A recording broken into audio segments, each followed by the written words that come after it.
వినవే వినవే వెర్రి మనసా, నీకు వేదాంతమేమందో తెలుసా? పక్షి ఏమని పలికిందో తెలుసా? పలుకులో మెలిక ఏముందో తెలుసా?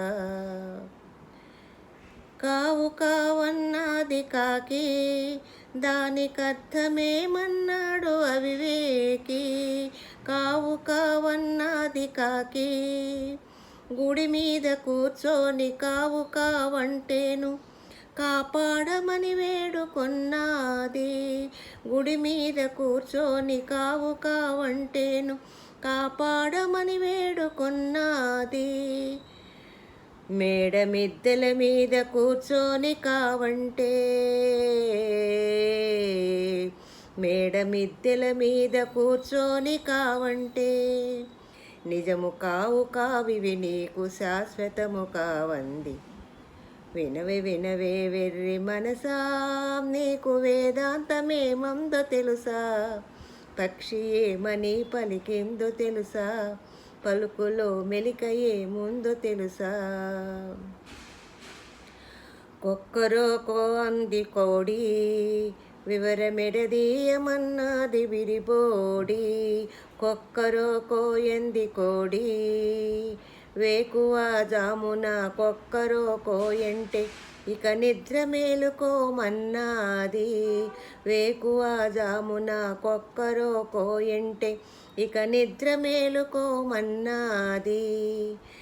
తెల్లవారిన వేళ కొక్కరోకో అంటే, బతుకు తెల్లవారక ముందే తెలుసుకోమన్నది. వినవే వినవే వెర్రి మనసా, నీకు వేదాంతమేమందో తెలుసా? పక్షి ఏమని పలికిందో తెలుసా? పలుకులో మెలిక ఏముందో తెలుసా? కిలకిల మన్నాది చిలక, దాని పలుకులో ఏముందో ఎరుక. కొమ్మల్లో రెమ్మల్లో కిలకిల అంటేను కమ్మగా బ్రతుకిలా అన్నాది. కొమ్మల్లో రెమ్మల్లో కిలకిల అంటేను కమ్మగా బ్రతుకిలా అన్నాది. పంజరములో నుండి కిలకిల అంటేను, పంజరములో నుండి కిలకిల అంటేను నాకు బందిఖానా బ్రతుకు ఎందుకిలా అన్నది. వినవే వినవే వెర్రి మనసా, నీకు వేదాంతమేమందో తెలుసా?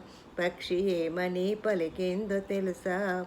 పలుకులో మెలిక ఏముందో తెలుసా?